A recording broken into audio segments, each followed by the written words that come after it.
नमस्कार, आदाब, सत श्री अकाल। स्वागत है आप सभी का आपके अपने YouTube चैनल पर। जैसे कि आप सभी को पता है कि आपकी रेलवे एनटीपीसी की वैकेंसी आ चुकी है, एसएससी जीडी की है। इसी के साथ साथ आपके अलग अलग एग्जाम में यूपीएससी में पेट में वैकेंसी है। तो उन सब एग्जाम के लिए जीके बहुत इंपॉर्टेंट होता है। तो अभी हम क्या कर रहे हैं, स्पीडी जीके की बुक को डिस्कस करें। हम सारे इंपॉर्टेंट पॉइंट को कम टाइम में और प्रॉपर याद करेंगे। तो इससे पहले की क्लास में हमने डिस्कस किया था भारत के पड़ोसी देश, फिर हम किस देश के साथ स्थलीय सीमा बनाते हैं, किसके साथ जलीय सीमा बनाते हैं, कुछ पड़ोसी सीमा रेखाओं के बारे में इससे पहले की क्लास में डिस्कस किया था। अगर आपने अभी तक उस क्लास को नहीं देखा तो चैनल की प्लेलिस्ट जाकर देख लीजिएगा।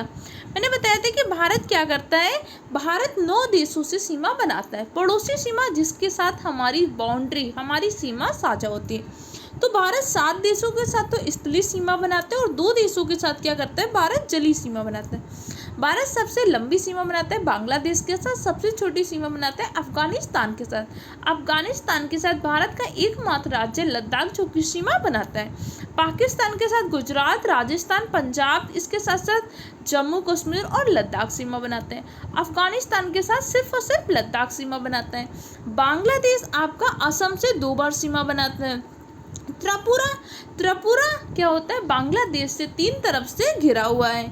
इसी के साथ साथ नेपाल एक ऐसा देश है जो भारत के किसी भी केंद्र शासित प्रदेश से सीमा नहीं बनाता। नेपाल भारत के 5 राज्यों से सीमा बनाता है। और सबके मैंने आपको ट्रिक बताई थी। नेपाल की क्या ट्रिक थी, नेपाल कौन जाता है, सुब्बू भैया। तो नेपाल की ट्रिक आपको याद रहेगी कि नहीं, नेपाल की ट्रिक है सुब्बू भैया। तो चीन की ट्रिक क्या बताई थी, चीन की ट्रिक बताई थी मैंने आपको सालू दीदी। सालू दीदी को जाना कहाँ पसंद है, चीन, सिक्किम, हिमाचल प्रदेश, अरुणाचल प्रदेश, इसके साथ साथ आपका लद्दाख और उत्तराखंड। जबकि पाकिस्तान की गर्ल को क्या पसंद था, पाकिस्तान की गर्ल को पिज्जा पसंद था, अर्थात गुजरात, राजस्थान, लद्दाख, पंजाब और जम्मू कश्मीर ये आपके पाकिस्तान के साथ सीमा बनाते हैं। म्यांमार मैंने बताया था कि कौन जाता है, अरुणामामी, अरुणाचल प्रदेश, नागालैंड, मणिपुर, मिजोरम आपके म्यांमार से सीमा बनाते हैं। तो अगर आपने इससे पहले का वीडियो ना देखा हो तो उसको जरूर देख लीजिएगा, क्योंकि यहाँ पे तो मैं आपको सिर्फ शॉर्ट में रिवाइज कर रही हूँ, वहाँ पे हमने डिटेल से डिस्कस किया था। इसके बाद मैंने आपको बताया था कि विश्व की सर्वोच्च चोटी जो कि माउंट एवरेस्ट है, कहाँ पर स्थित है, नेपाल में। नेपाल में माउंट एवरेस्ट को किस नाम से जानते हैं, तो नेपाल में माउंट एवरेस्ट को हम सागर माता के नाम से जानते हैं। नेपाल में माउंट एवरेस्ट स्थित और ये विश्व की सर्वोच्च ऊंची चोटी है। इसी के साथ एलओसी, एलओसी कहाँ पर है, एलओसी युद्ध विराम रेखा है, लाइन ऑफ आपकी क्या होती है, लाइन ऑफ कंट्रोल की जो युद्ध विराम रेखा है जो कि भारत और पाकिस्तान के मध्य स्थित है। इसको खींचा कब गया था, एलओसी को 1972 में एक समझौता हुआ था, शिमला समझौता। 1972 में शिमला समझौता के बाद हमने एलओसी को खींचा था। भारत और पाकिस्तान के बाद कौन सी सीमा रेखा है, तो भारत और पाकिस्तान के साथ सीमा रेखा है आपकी रेड क्लिफ सीमा रेखा। रेड क्लिफ सीमा रेखा का निर्धारण किसने किया था, रेड क्लिफ रेखा का निर्धारण 1947 में सर रेड क्लिफ के द्वारा किया गया था। इसी के साथ साथ अध्यारोपित सीमा क्या होती है, इसका आंसर आप मुझे कमेंट सेक्शन में दीजिएगा, क्योंकि पहले की क्लास में हमने डिस्कस किया था। सियाचिन विवाद किसके किसके मध्य होता है, तो सियाचिन विवाद आपके भारत और पाकिस्तान के मध्य होता है। सियाचिन आपका सबसे ऊंचा युद्ध स्थल है और सियाचिन कहाँ पर स्थित है, तो सियाचिन आपका लद्दाख में नुब्रा घाटी में स्थित है। सियाचिन को विजय करने के लिए हमने 1984 में एक ऑपरेशन चलाया था, ऑपरेशन मेघदूत। ऑपरेशन मेघदूत सेना के द्वारा चलाया गया था, कब चलाया गया था, 1984 में। देखो ये सारे पॉइंट आपको सबको पता होगा कि ऐसे क्वेश्चन एग्जाम में पूछता है, तो हम इन सारी चीज़ों को बहुत डिटेल से डिस्कस करेंगे। बस एक आप काम करिएगा कि जितना आज पढ़िए इतना आप याद कर लीजिए। एक बार तो सारे पॉइंटों के नोट्स बनाइएगा, उसके बाद 1 से 2 बार वीडियो सुन लीजिएगा जब तक आपके पॉइंट याद ना हो जाए। अगली क्लास में हम फिर रिवाइज करते रहेंगे, ऐसे आपकी सारी चीज़ें याद हो जाएंगी। विश्व का सबसे बड़ा ग्लेशियर भी सियाचिन है और सबसे ऊंचा युद्ध स्थल भी आपका क्या है, सियाचिन। तो सियाचिन कौन सी घाटी में स्थित है, कमेंट सेक्शन में बताइएगा। काला पानी विवाद, जैसे इससे पहले हमने पढ़ा था कि भारत और पाकिस्तान के मध्य कौन सा विवाद होता है, जैसे कि हमारे क्या होता है, भारत पाकिस्तान के मध्य कच्छ का रण क्षेत्र होता है, पीओकी का क्षेत्र होता है। उसी प्रकार भारत और नेपाल के मध्य जो विवाद होता है उसे हम बोलते हैं काला पानी विवाद। काला पानी विवाद हमेशा भारत और नेपाल के मध्य होता है। तीस्ता विवाद भी भारत और नेपाल के मध्य होता है। आप पूछ सकते हैं कि म्यांमार का पुराना नाम क्या था? म्यांमार का पुराना नाम था बर्मा, जबकि श्रीलंका का पुराना नाम क्या था? श्रीलंका का पुराना नाम था सीलोन। श्रीलंका के साथ भारत कौन सी सीमा साझा करता है? तो श्रीलंका के साथ भारत जलीय सीमा साझा करता है। हमारा निकटतम समुद्री पड़ोसी कौन है? निकटतम समुद्री पड़ोसी है श्रीलंका। दूसरा निकटतम समुद्री पड़ोसी कौन सा है? दूसरा निकटतम समुद्री पड़ोसी है आपका इंडोनेशिया। इंडोनेशिया की राजधानी क्या है? इंडोनेशिया की राजधानी है जकार्ता। इंडोनेशिया हमारी कौन सी समुद्री सीमा साझा करता है? तो इंडोनेशिया हमारे निकोबार द्वीप समूह के ग्रेट निकोबार से अपनी सीमा साझा करता है। भारत के 16 राज्य और 2 केंद्र शासित प्रदेश हैं जो किसी न किसी देश के साथ अंतर्राष्ट्रीय सीमा को साझा करते हैं।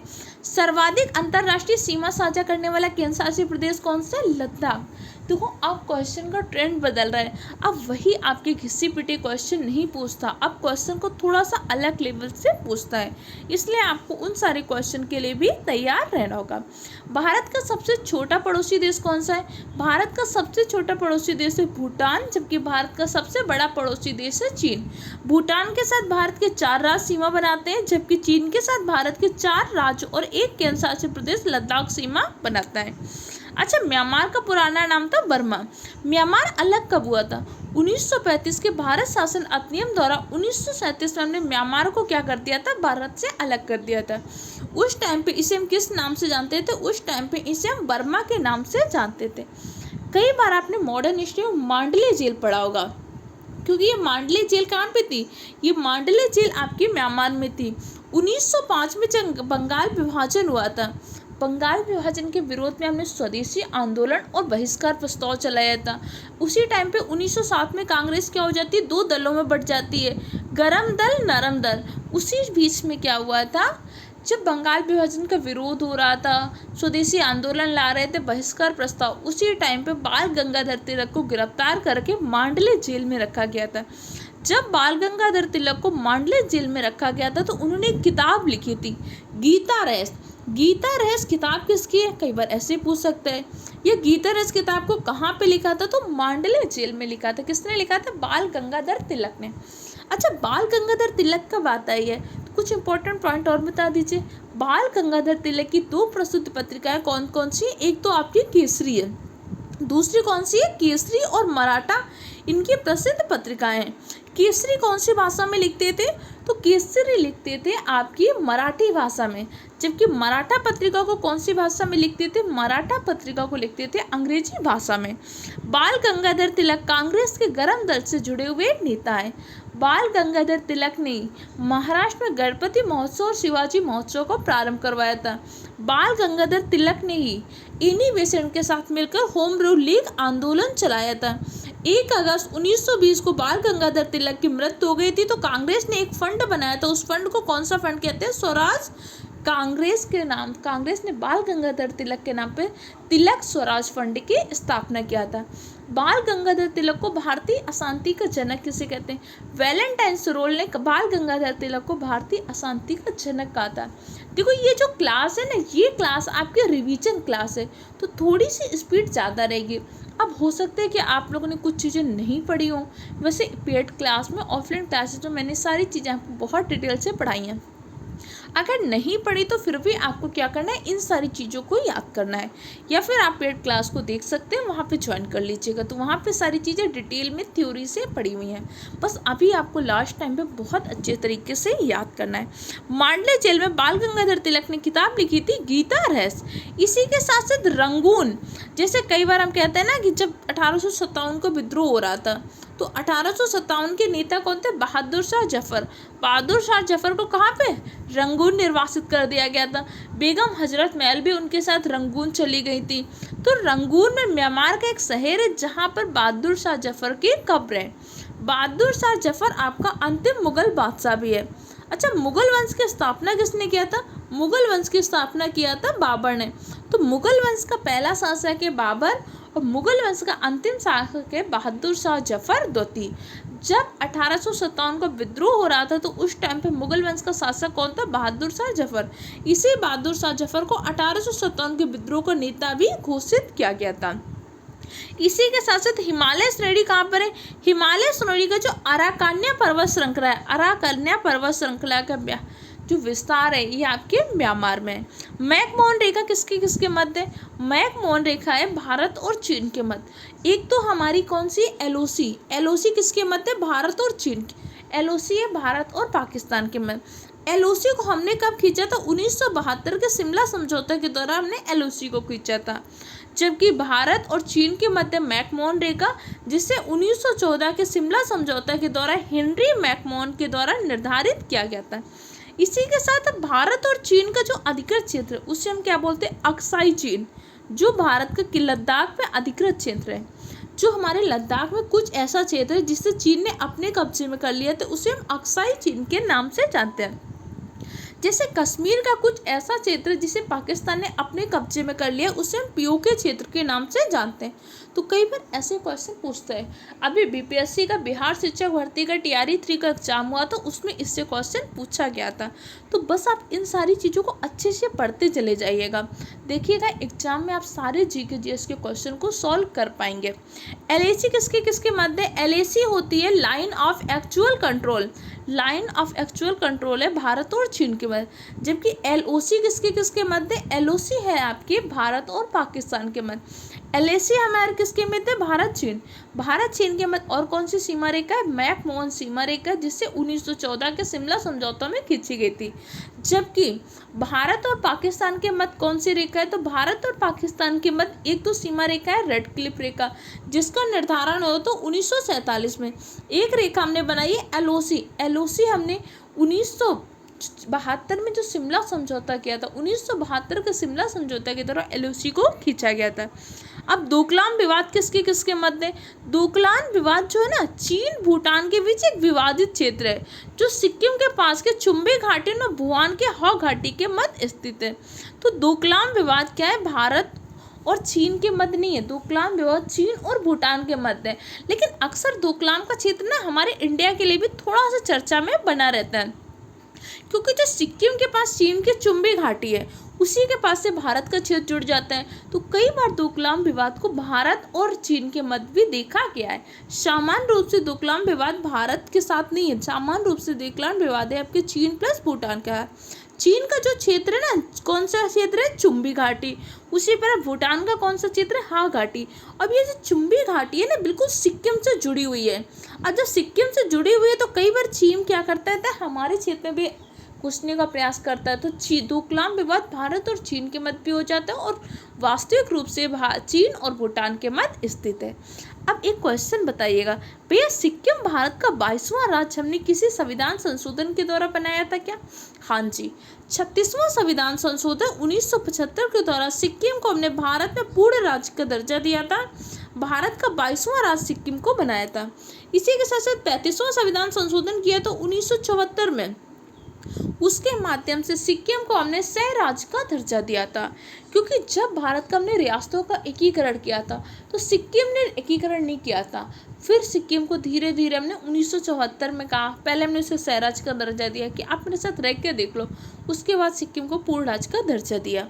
आप ये एक बात बता दो, जो सिक्किम का हमने भारत में 22वें राज्य के रूप में प्रवेश कराया, तो किस अनुच्छेद में परिवर्तन कराया? अनुच्छेद 2 में कराया कि अनुच्छेद 3 में?